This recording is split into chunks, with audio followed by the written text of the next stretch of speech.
Welcome to the Elite Level Podcast. I'm your host, Alex Elaine, and this is the podcast where we explore how elite level performers think, act, and operate.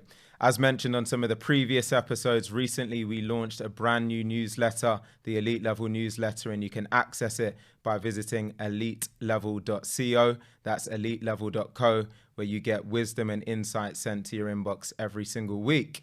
Now, on that note, we've got an absolutely fantastic guest here today, Meshach. It's great to see you. Great to see you too, Alex. Absolutely. Thanks so much for being here. So for Meshach, for those out there who don't know much about you and your background, if you could just tell us a little bit of a summary about your background and some of your career highlights. Absolutely. Thank you for having me. So my name's Meshach Fuster.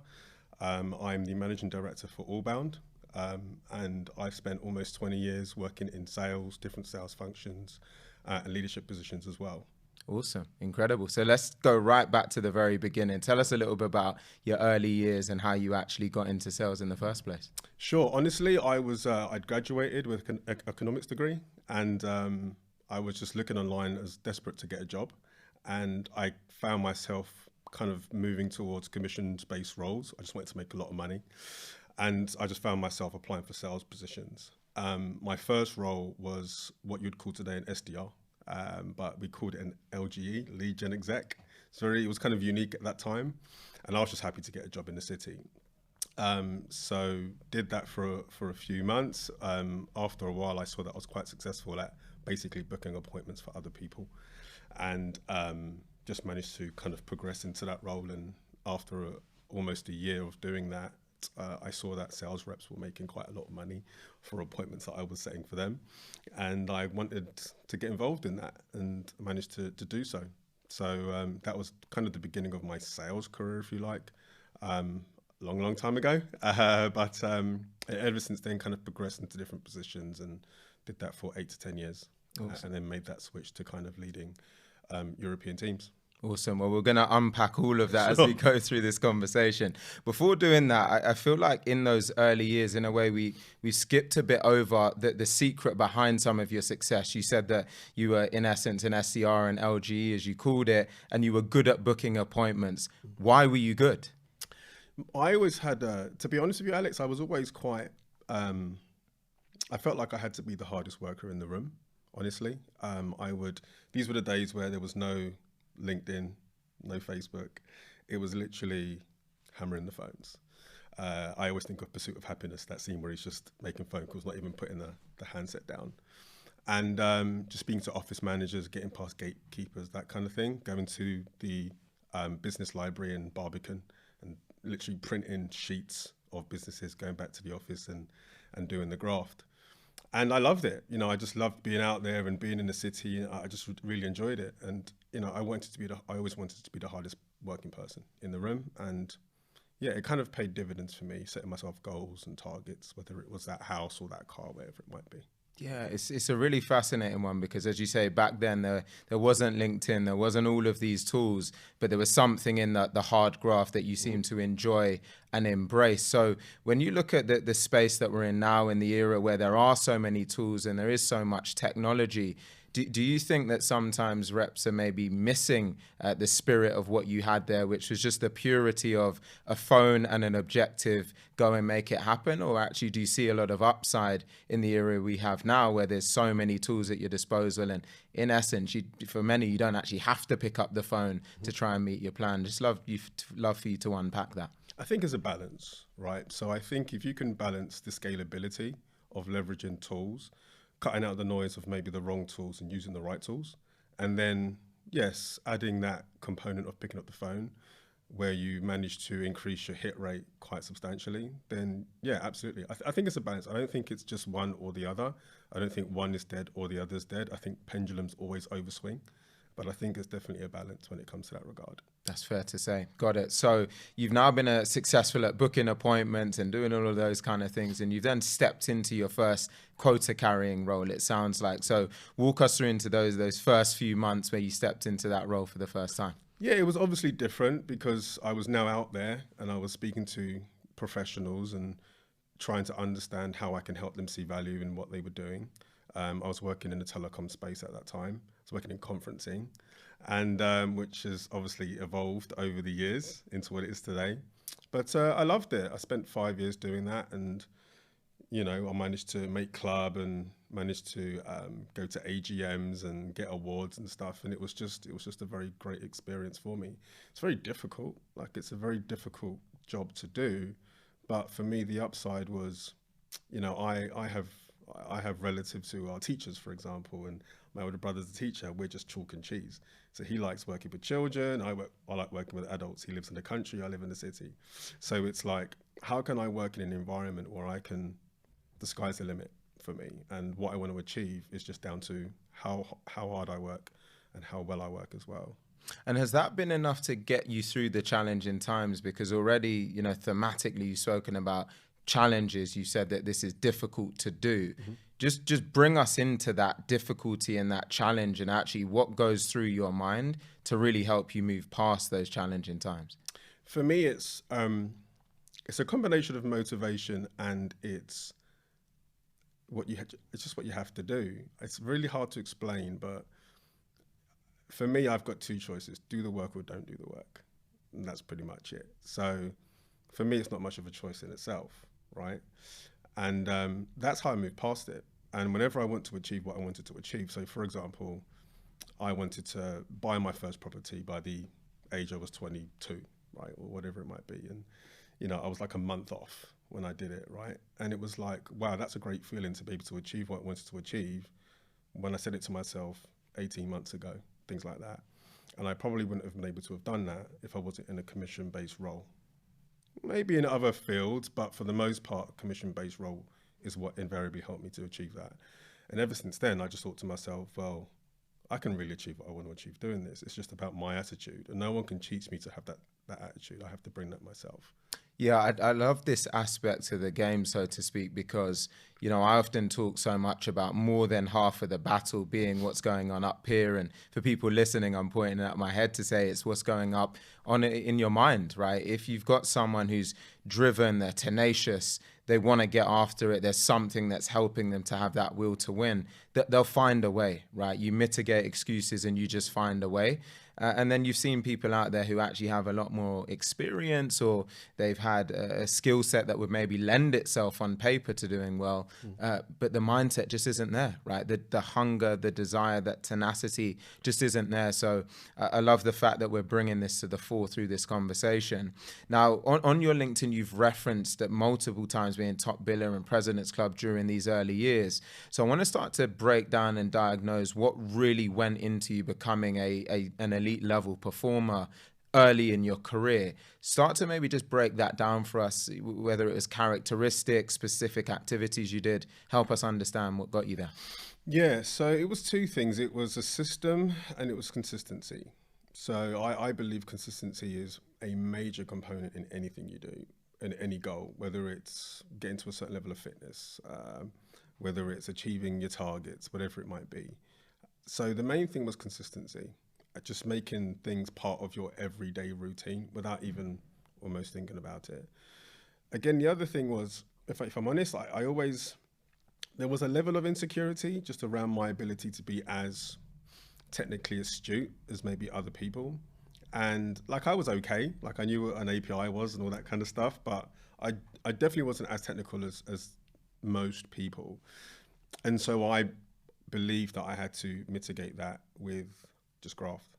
And actually what I found was getting through the door was the hardest bit. And once you're actually able to do that, you have that team that's able to help you transfer that message, put it into action, show it visibly in demonstrations, etc., and then get things over the line. So, it just really worked well for me. And once you get that bug, it kind of stays with you, especially when you see the success. Again, a bit like going to the gym. When you start to see success, you end up wanting to keep doing it rather than kind of just giving up because you can't see the fruits of your labor. Yeah, definitely. I always talk about discipline and consistency over and above motivation, because motivation, it comes, it wanes, it dips, but just getting it done under any given circumstance is so important. A point that you did make is that you weren't always the most technical, but you knew how to really evangelize something, rally a team around you to help you drive the outcomes that you needed to drive. How sustainable do you think that is for someone in their career? Say, for example, they're relatively early and saying, actually, I'm not very technical, but what I am good at is having an eye for bringing in the right people at the right time. Do you think someone can sustain really an enduring career over time with that approach? Or would you actually say there is a point where you need to just sit and start to commit to really getting into the technicalities of whatever it is that you're selling? Yeah, that's a great question. So, what I would find myself doing is spend time out of office hours just reading up on what certain things, like I literally remember the day when I Googled API. Like, what does it actually mean? And even when I read it, I know I've said it a couple of times, but it's just a good example of when I was going through that process. And just understanding, because it was a completely different world. Like when I moved from telecoms to tech, to SaaS, again, you're learning completely different product. You're learning a completely different value proposition. And yes, your manager can teach you, the kind of basics, but it's down to you to go above and beyond and do the hours and do the research on not just the companies you're speaking to, but just your industry in general. I found, and it took me a while to realize this, I found that the best way to be successful is to demonstrate value, is to understand someone's business. For a long time, and I regret to say it, but for a while, my focus was just around just getting out there, putting in a pitch in place and seeing what happened. But what I actually found was the best way to be successful was to actually understand what someone's challenges are and actually provide real solutions. No square pegs into round holes, actually provide the right solution to the right ICP, whatever it might be. And it just removes barriers and makes your life easier. Yeah, absolutely. I'm starting to see a few things popping up here, from the discipline, the consistency, having a system or operating rhythm, and then really leaning into truly understand challenges and solve problems for people. And then ultimately that unlocks a ton of value. So I like this breakdown here. Let's fast forward a bit now in your career. I know there was a point where you started to take on first man on the ground type opportunities. That's something I'm really keen to learn more about, because it's quite a unique experience, comes with challenges and nuances. So fast forward us to that point if you can.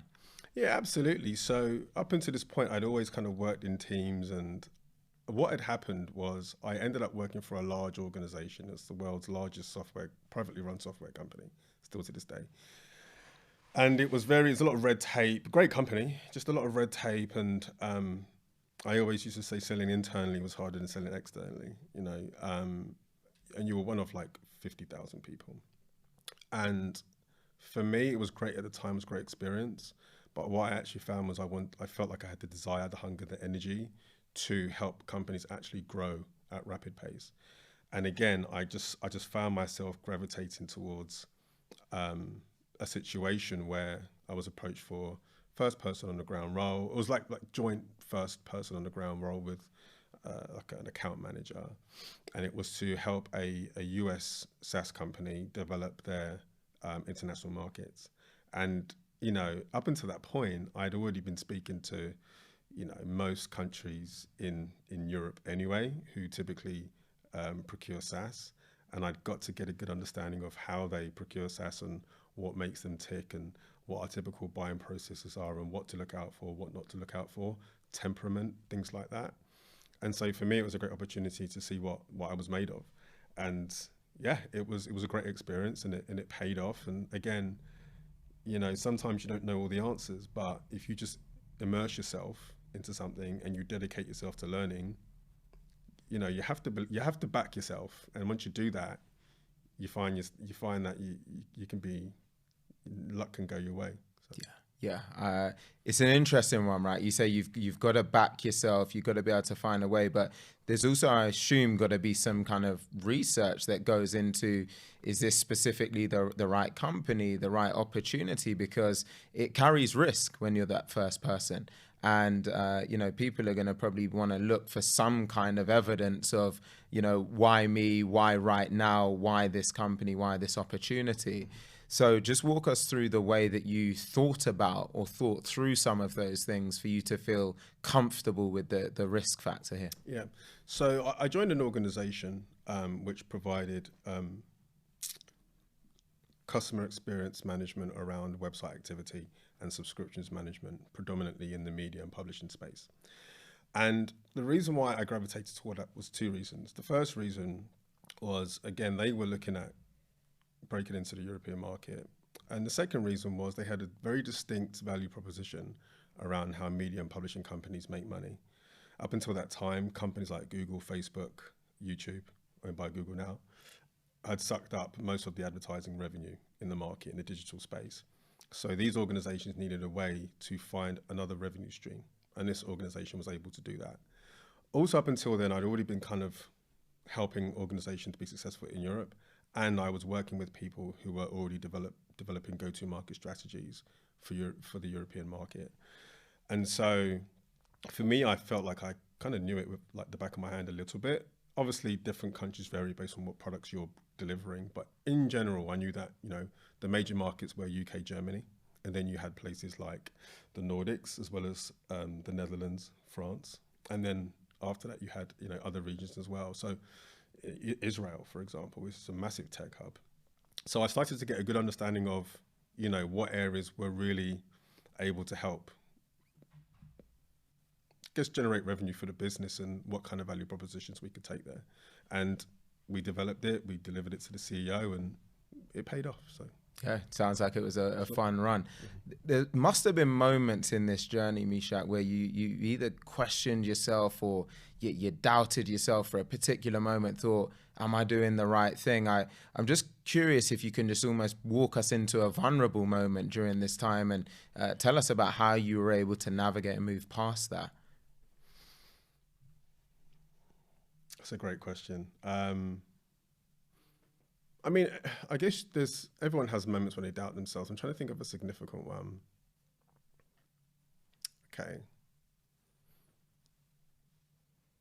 Okay, so there was a time in this company where I'm being shown the tech and I'm looking at it, and it's by a solution architect. It probably shouldn't be the person showing me the tech in hindsight, but I'm looking at the tech and I'm thinking, I do not understand what's going on here. I mean, this was relatively early in my role, obviously, but I'm sitting in there in an office in New York, visiting the headquarters, and I'm thinking, I don't understand how this works. And there was a few moments where I just thought, I don't get it. But then I thought, like with anything, as long as you just immerse yourself in it, it will click. And the way I learn is to understand the why. Forget the script, forget what you're told to say, remember what you're trying to achieve or what the company that you're speaking to is trying to achieve, and then just work backwards. And then for me, I'm able to then deliver it into layman's terms. So I always think to myself, if I explained it to my mother, will she get it? As long as I can do that, then I'm in a good place. And so, yeah, I would say that would be a specific moment where I thought, feel a bit like a fish up a tree here. I'm not sure what's going on, but over time, once you get the value prop and you work backwards, then you understand, I get it now. I understand how the tech fits in, but let's figure out how to create value for this company first and help them be successful, because their success is our success. And then I kind of work my way backwards. And every time I'm able to do that, things pan out and things work out. And I think that's the reason why I was able to help others deliver that. Whether you're a graduate or you've got 5 years on the job, whatever, sometimes they're too engrossed in the tech. And sometimes I say to myself, people don't buy tech, people buy solutions, right? And also, a lot of people say people buy from who they like. I actually say people buy from who they trust. And they trust the consultant and they trust the person who gives them the right advice. You could give someone the wrong advice, but if you're a great person, great. But actually, I can't gamble on this thing because I'm not sure it's going to help my company. So yeah, a bit of a long-winded answer, but hopefully that answers your question. I like it a lot. And I buy into a lot of what you've just described there, Meshach. I think that one of the other aspects here for a lot of people is that confidence is something that also people can buy into, right? And to drive confidence for many people, they need to go on a journey of mastery, right? And mastery in their craft, because when you feel great about what you're selling, you understand it, you get the nuances, you have a level of competence that's akin to a sales engineer, it breeds confidence, right? Because you go into conversations and you're like, I know exactly what I'm talking about. I understand the results that it drives. I know the difference that it makes. And so I would also encourage people that, as much as absolutely people buy based on trust and several of the factors that you touched on, I'd say commit to that journey of mastery, because I remember many roles that I've been in, and one of the ingredients that I think helped me to sustain success was that I always said, I want to understand this solution to an equivalent level or better than the smartest techie person within the company, right? I want to understand it to that degree, because I don't want to be lost in any conversation. Mm-hmm. And what it meant is that I could walk in every meeting with my chest held high. Those moments, and it happened to a few times where the sales engineer couldn't make it. And then it's just me and 10 other, people from a tech background, and you've got to hold your own. So I'd really just encourage people to take ownership in that regard and drive confidence and conviction in the way that they approach conversations as well. You touched on confidence, and that's a really big deal for me. So I remember I was probably 10, and I always found that when I would read a book or whatever it was, if I wasn't interested in it, I just wouldn't absorb it, and I'd forget about it and whatever. And then I remember this one book that we read in school, and it was a story about a boy in Ghana, and my mum's from Ghana, and it just resonated with me. I was about 10 years old, and I remember reading a book. I went through the whole book in like 10 minutes, and I remembered the book. And then fast forward, a couple of decades, and you think, what I realized in that moment was things you enjoy and things that you're confident with, you soak it in more. And I know I'm kind of stating the obvious, but I think that's a big deal, because when you are walking into a SaaS space, if you're not enjoying it or you don't like it, you're going to struggle. And once that happens, you don't want to be there, and it's not a good experience for you nor the people you speak to. And so the reason why I think what you're proposing to organizations is so important is if you genuinely believe in what the company's doing. Where I work now, for example, I'd never heard of what we're doing today. Hadn't heard of it.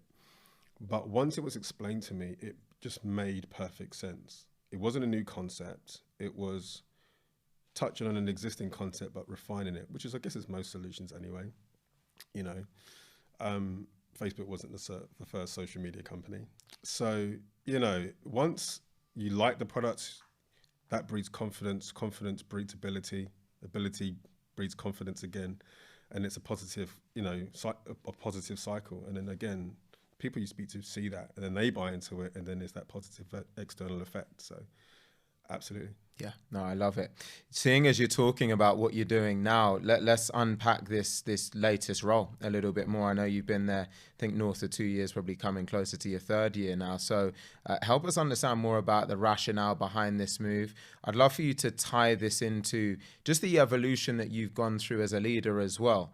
Because from what I gather, this is the most amount of responsibility that you've had. So I'd love if you could just walk us through a bit more about what that experience has been like and how you came to take this decision. Absolutely. So I work for Allbound. We help companies be successful in a channel. The channel is not a new concept, which is what I loved about what we were doing. But every organization we speak to is doing things with an Excel spreadsheet and with a phone call, with an email, right? And that's great news for us, because everything we do is based on that automating that component and that piece. And then obviously bringing value to what organizations want to achieve, whether it's their own revenue targets in the channel, whether it's their own growth channel, whatever it might be. So culturally, the business is a great place to be. It's probably the best company I've ever worked for. Our temperament, our attitude, and the culture trickles down from the CEO. And it's a great place to be. In terms of what I've learned, I've managed teams for a few years now. What I have found with this particular team is this is the first time where we haven't had an office. We have an office, but it's hybrid. And so I see, people on Zoom screens 99% of the time when I do actually see them. There was like a 6-month period where I didn't know how tall anybody was, right? It turns out guys on my team are like 6'4", it's ridiculous. So what you find is there's a different level of expectation because when you're in that office, people kind of bounce and breed off each other. And, whether it's the SDRs booking those appointments or AEs closing out deals or walking over to that implementation specialist or walking over to that solution consultant to say, okay, hey, can you help me with this thing? Everything kind of changes. And the thing you have to understand is being effective, being efficient, productivity, sometimes it can be challenging for some people, especially if the TV's over there or Netflix is over there or whatever it might be. So, there's the hiring aspect, there's the trust aspect, and it's just making sure that, everyone's working in an environment where they want to be there and they want to be productive. I think it touches back on, if you don't enjoy SaaS, you don't enjoy what you're doing, you're just not going to put the work in. And couple that with someone who's working from home, they probably get up at 10 o'clock, finish at 3 o'clock, have a 2-hour lunch, and that's, it's probably not conducive to success. So a lot of it's around trusting and hiring the right people. And we've got a great team, really, really great team, great foundation for what we're doing. So sounds incredible, like a fun place to be. So if we were to touch on leadership principles, Meshach, to understand a bit more about what you feel constitutes great leadership, the ingredients that go into that, walk us through what that looks like for you. So I have about 5 mentors, and two of them don't know it, and 3 of them do. And what I've always done is take the good things that I saw that were good skills to have and traits and characteristics, and reject the bad.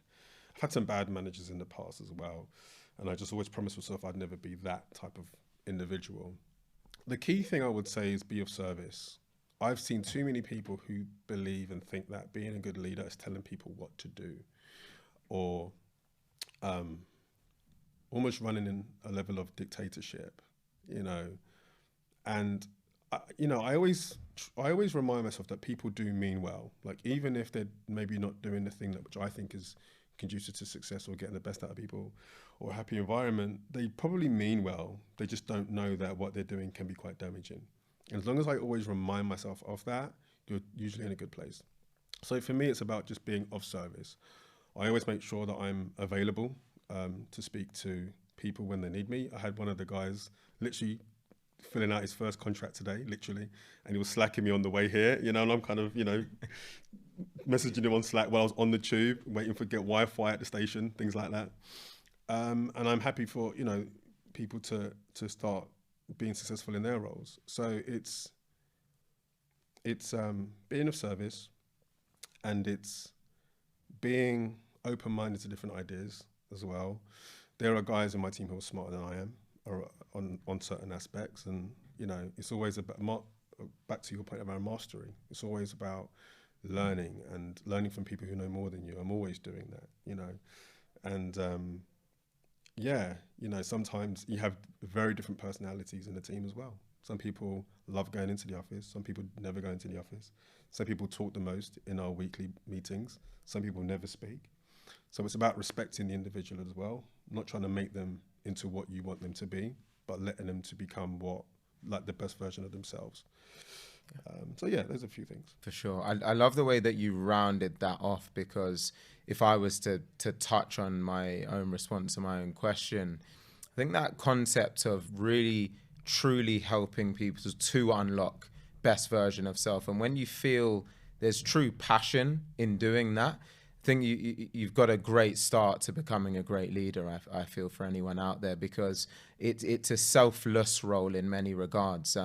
You're not often necessarily the biggest earner necessarily, right? If you've got a rep out there who's just absolutely crushing it, they can go and potentially out earn, right? They can go and carve their own legacy and just focus on themselves and do that.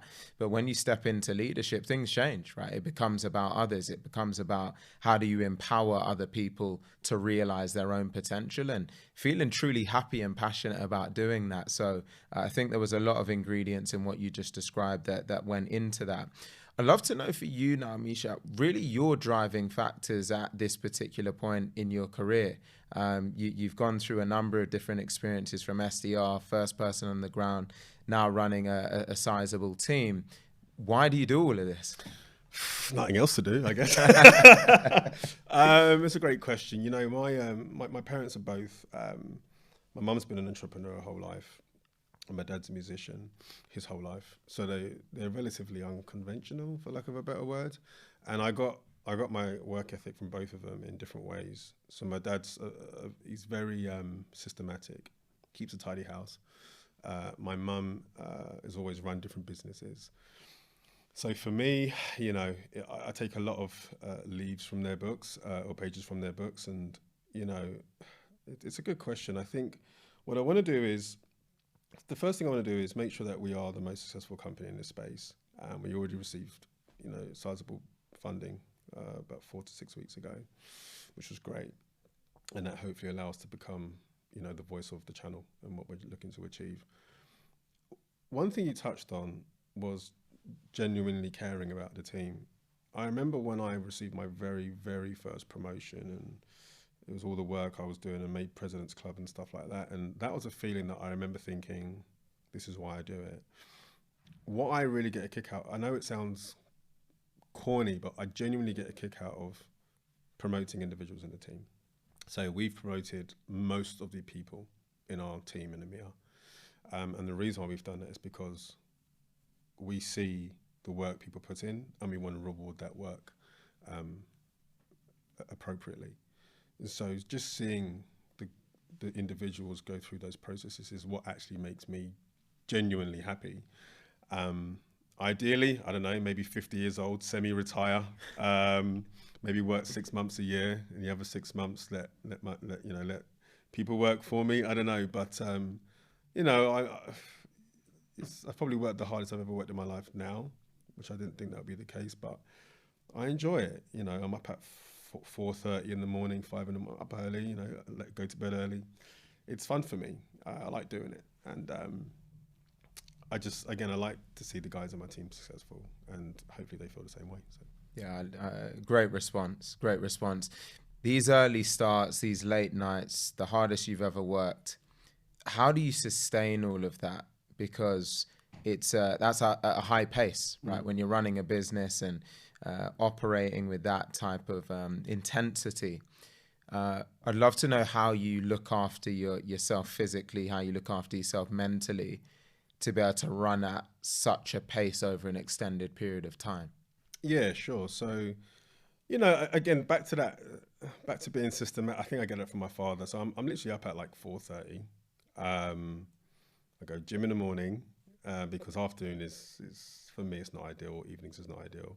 And then, you know, you get back around 7 and then you're already working. And then again, because we're working from home a lot, you get a couple of hours back, you know, which I think most people probably, I'll have an extra hour in bed or whatever it might be. But for me, I get another hour to be productive. And I like to cook as well. Like I spend a lot of time cooking. My mum's, so she's an entrepreneur. Most of her businesses have been hotels and restaurants. So she had like one of the first African cuisines in North London, like in the 90s. Yeah. Wow. So I like to cook, and I like to take care of, like, make sure that what I put in my body is, you know, healthy. And after a couple of months, you see the differences. You see the energy, the ability to perform and stuff like that. And early nights, you mentioned late nights, but early nights, that's the key. So people that try and get hold of me after 10, forget about it. You can't get hold of me after 9:45. We've got to ask your favorite dish. What's the trademark dish? I can do oh god, I've got loads. I did this amazing sweet potato dessert that was pretty good.